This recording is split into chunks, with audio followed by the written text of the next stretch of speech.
those who've landed on top have come increasingly to believe that their success is their own doing, the measure of their merit, and that they therefore deserve the bounty that the market bestows upon them.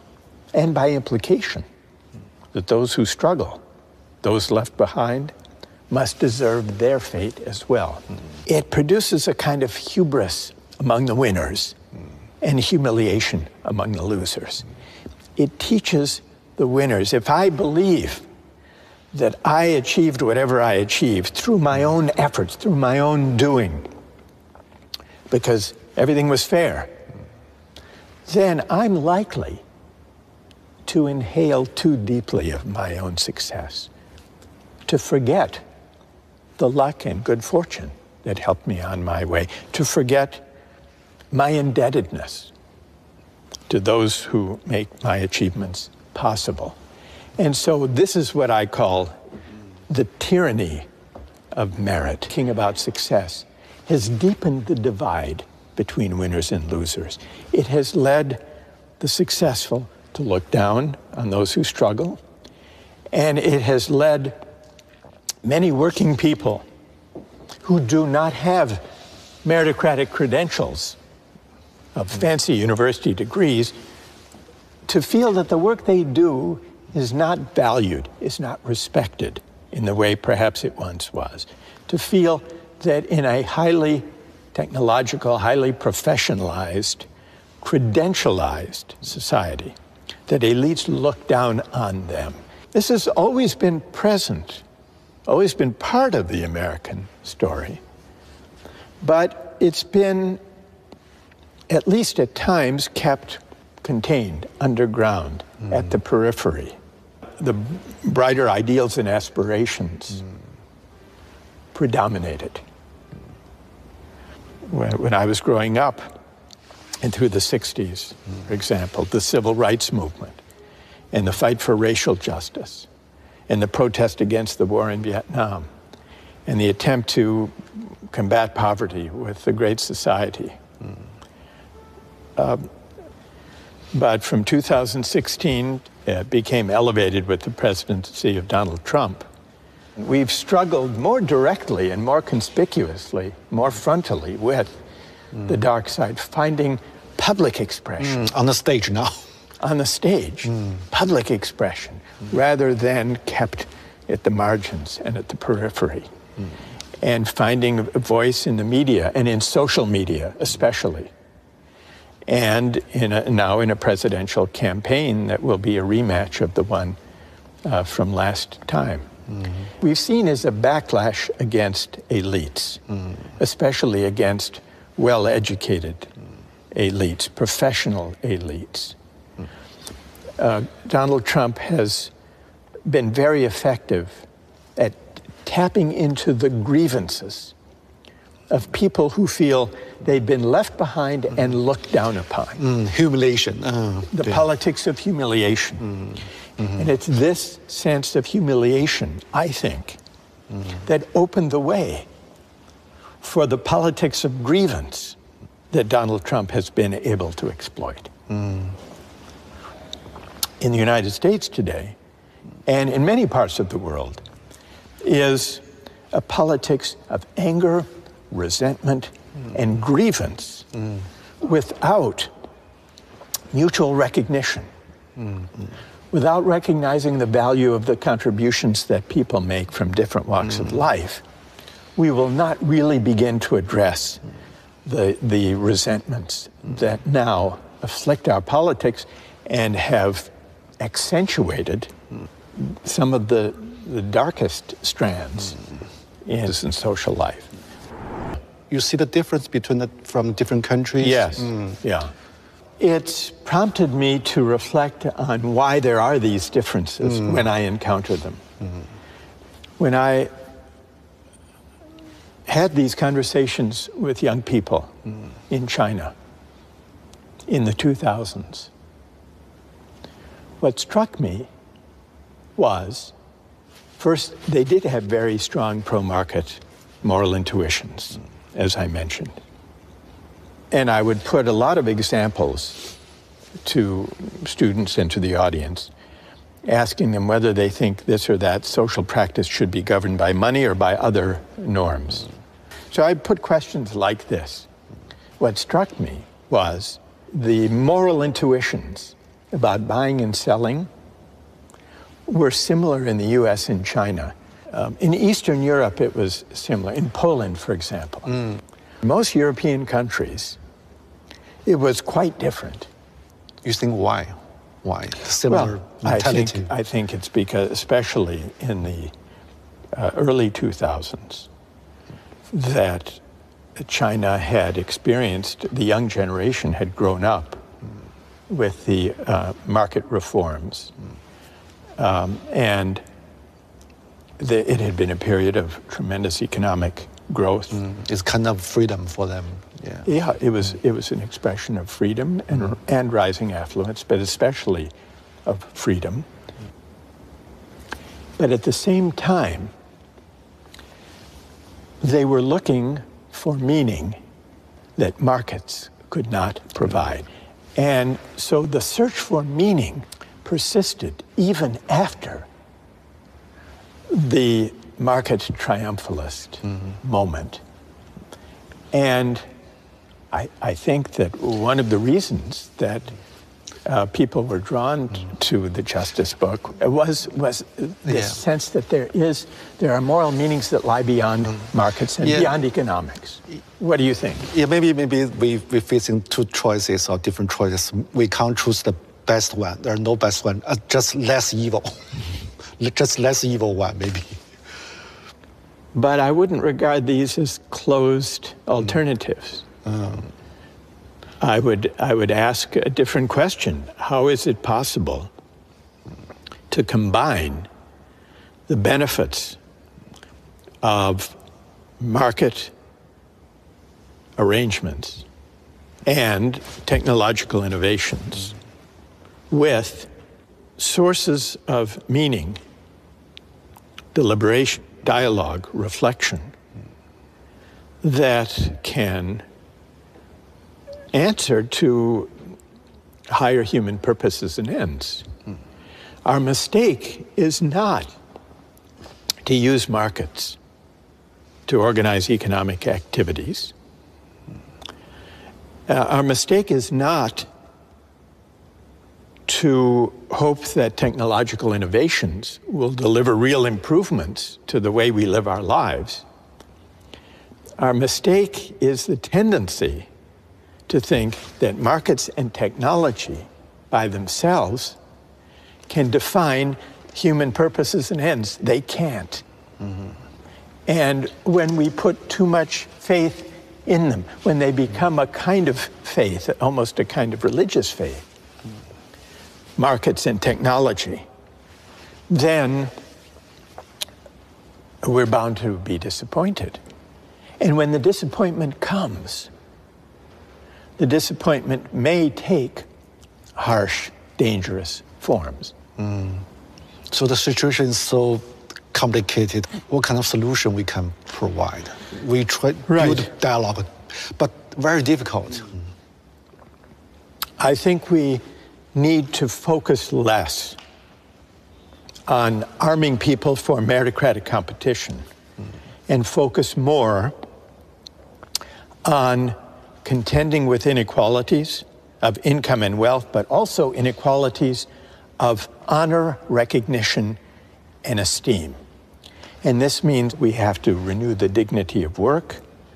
We have to broaden our conception about what counts as a valuable contribution to the common good.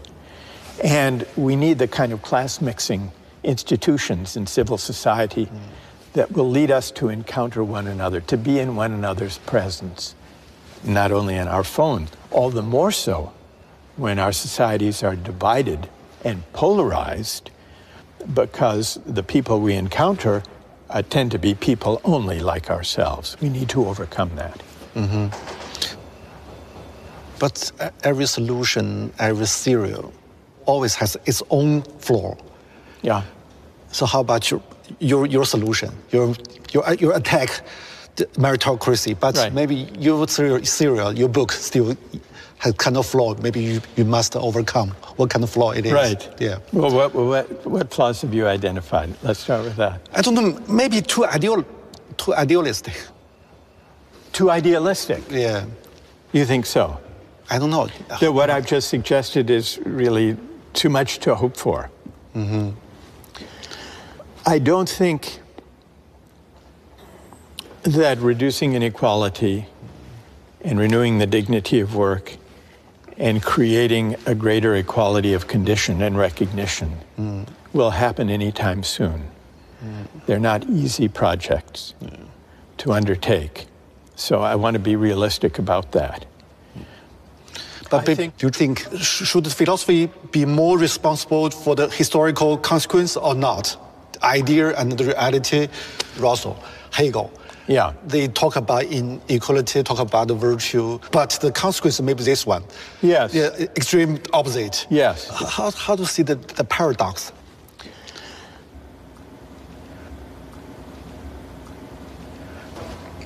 If one thinks, and I, as I do,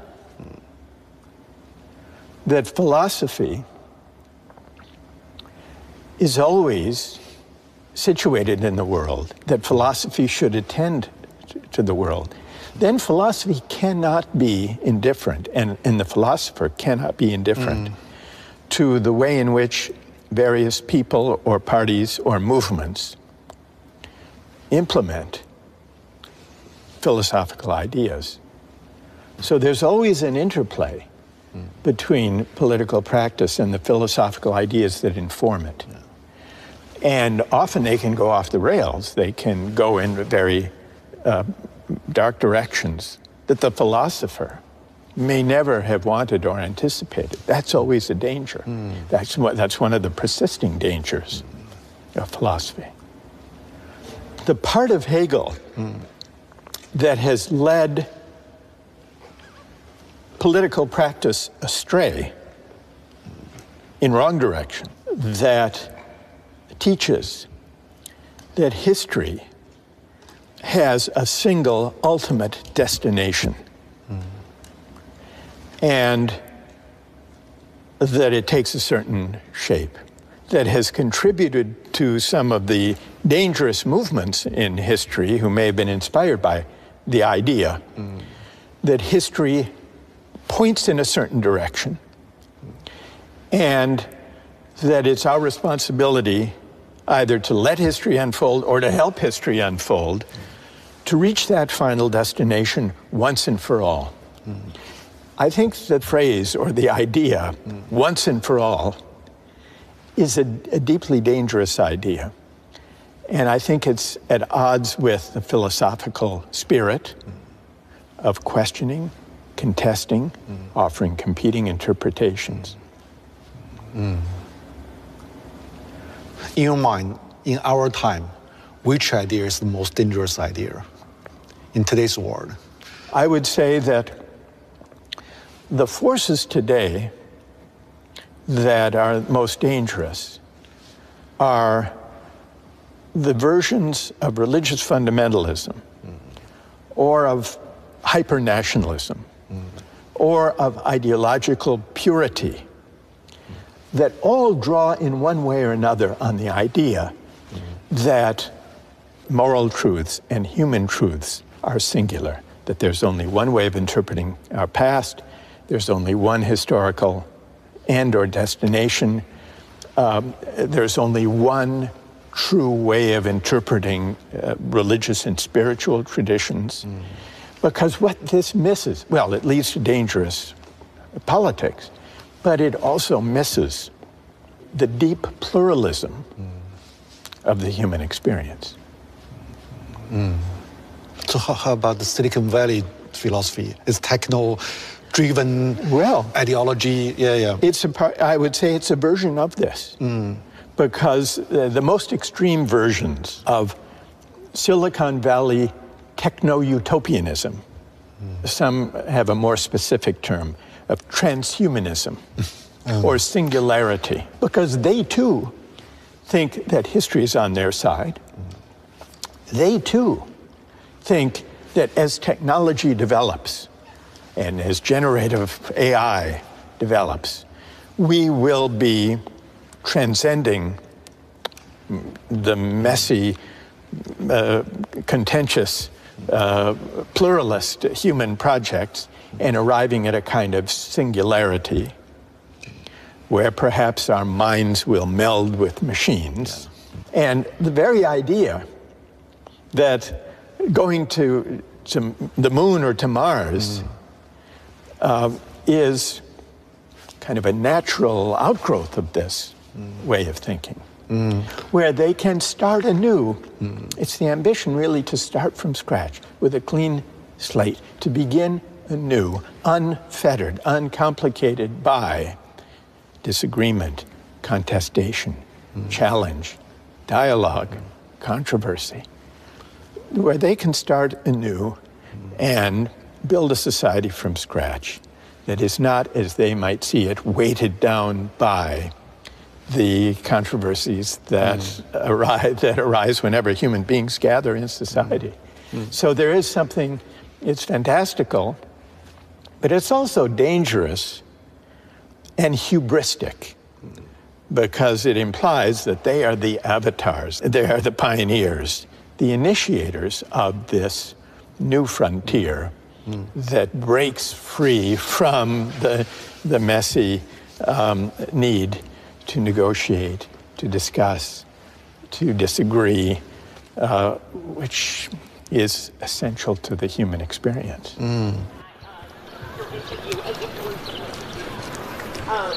And the questions, like your questions from 1A, 1B, 我啊，8月来的，哦，都快这个快结束了是吧？对，6月结束1年。我们进来吧。而且你是哪天到的？前天我刚到。哦，所以还有时差吧？有用户现在。如果从他第一本书一直到现在，这40多年过去了嘛，你觉得他身上一以贯之的这个逻辑，或者他的一个对世界理解的方式、视角是什么呢？他有一些东西是没有变，他认为，公共精神，对于个人和对于一个国家或者民族或者世界的政治都是特别重要的。所以公共性就是大家要商量，不能有些事情那么独断的来做。就是通情达理，就 reasonable。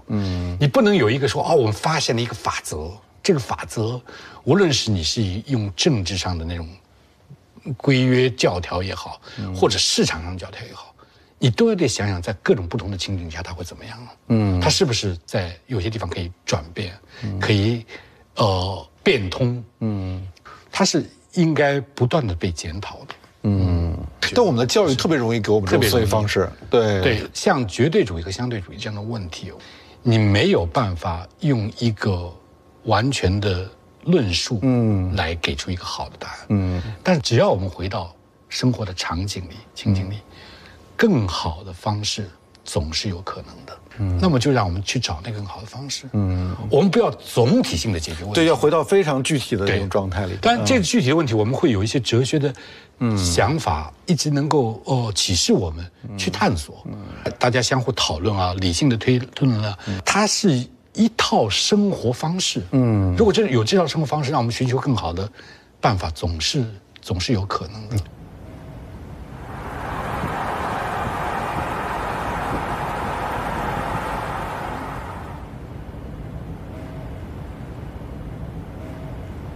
So could you imagine, maybe in the coming years, everyone has said here to emigrate into the metaverse. What should philosophy do, thinker do in that new era? Take the goggles off. Yeah. That's what philosophy should do, take the goggles off. So it would be the mission of philosophy in a metaverse, if it ever came to be, would be to try to take or persuade people to take those goggles off, to imagine a world in which the line between what's virtual and what's real blurred, blurs to the point of vanishing. And here's the question. Would such a world be recognizable as a human world? A world in which we had lost even, where we no longer cared even to ask the question, how to locate the line between the virtual and the real. And I think the deepest threat in human terms posed by the age of AI is that we will confuse virtual community and connection with the real thing. And that would represent a great loss. How to fight with the trend or deal with the trend? It seems unstoppable. You think it seems unstoppable? It seems, yeah. I'm and not sure. Why? Well, it's worth asking, in figuring out how to stop it, it's worth asking why it seems unstoppable. Why do you think? Because too less true debate and, discussion about it. Most people just follow the trend. Right. Yeah. But if I could feel and believe the connection I have through my phone, scrolling and swiping and texting and posting, that connection to people half a world away is the same as valuable as my personal connections to family, friends, neighbors, classmates. Yeah. What would you say to them? I don't know. Why would that represent a loss, I guess is what I'm asking. Why would that represent a loss? I'm curious about you because, my phone. Yeah. It's the most intimate things we have. We touch intimate. Very intimate. Right. You spend more time with it. Yeah. Yeah. And even through the social media, you talk with so many people. I think sometimes, even most time, because friends live different places, we through it, but still feel kind of very intimate. Yeah. The similar with me. Intimate. Face to face. Right. So it's a new community. But I'm not so sure about it's less important than the more concrete communities before or the similar. I'm so confused about it. So how to understand it, the change? Yeah. Yeah. Yeah. Well, and let me ask you this question. Since we're talking about intimacy. Yeah. Intimacy is an important aspect of this. Yeah. There are now AI-equipped devices, little robots, that you can buy. Let's say you have an aged parent or grandparent who's living alone, maybe in a nursing home, and who's lonely. And you visit them from time to time, but you can't be there every day. You can buy one of these robotic companions, and the robotic companion will carry on a conversation with your loved one, your grandmother, let's say. And let's suppose that your grandmother comes to regard that robotic AI-driven companion as a friend, as an actual friend, sharing intimacies, asking advice. And suppose that this relieves the loneliness of your grandmother and makes her happier. She considers this her friend. Would that bother you, or would you welcome that? Welcome. You would welcome it? It doesn't bother me. Yeah. It doesn't bother you at all? Maybe not at all, maybe a little, but I accept it. You would accept it, but what's the little that bothers?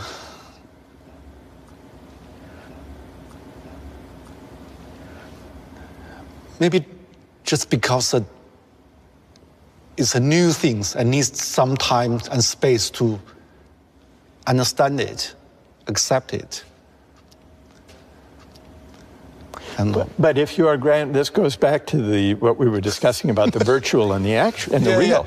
Now, your grandmother no longer recognizes, we're assuming, the difference between a robotic friend and an actual friend.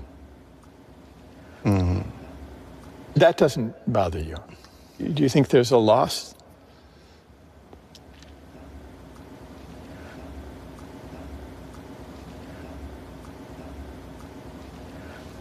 I think the new friend, the toy, is friend of her. Because some books are for friends, even it's just papers. Books. Yeah. So if the grandmother or if you or I were absorbed in a book. Yeah, even we see some old books, it's like friends, yeah. It's spent many, maybe childhood years with you. And, well, I agree that a book can be a friend and a source of, I would say, genuine companionship. But does it matter that when I'm reading a book and absorbed in a book, I'm engaged in a kind of exchange with, a kind of dialogue with the human author of that book?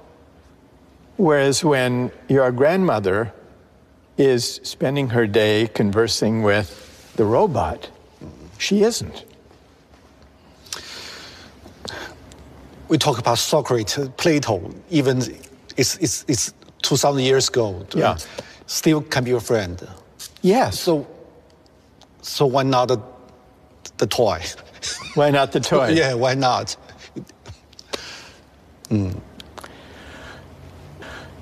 Because it's a machine. Yeah. Because can it engage in dialogue? We've been talking a lot about dialogue. Yeah. Or put it this way, take a simple example. When maybe the toy speak like Socrates. So many information about Socrates. Right. Thoughts. Right. In the toy. Like a chatbot. Yeah. A Socratic chatbot. Yeah. Yeah. We can imagine Socrates from the books, from his dialogue. Yeah. From the books. Yes. Maybe she can imagine something similar from the toy. Yes. The toy is like different books. Because the books is much more sophisticated than we think. Even a book is more different layers. Maybe we just can't touch it, maybe several layers, but more layers we still can't touch. Maybe. If the toy becomes a sophisticated chatbot that is programmed on Socrates or Dostoevsky. Yeah. Well, let me ask you this. Suppose your grandmother passes away, but she has left all of her digital data, all of her emails, all her social media, recording of her experiences, and created a digital avatar using machine learning so that you're mourning the loss of your loved one, but you can still carry on conversations with her, and so can your children, and so can their children with their great-great-grandmother, and ask her advice, can introduce her to a new boyfriend or girlfriend, ask her opinion. Now, in principle, machine learning, AI-generated chatbots, as they become perfected, could provide a kind of virtual immortality, in which case the line that's being blurred is not only between the virtual and the actual, but between living and not living. What about that? Would you want to speak to the virtual digital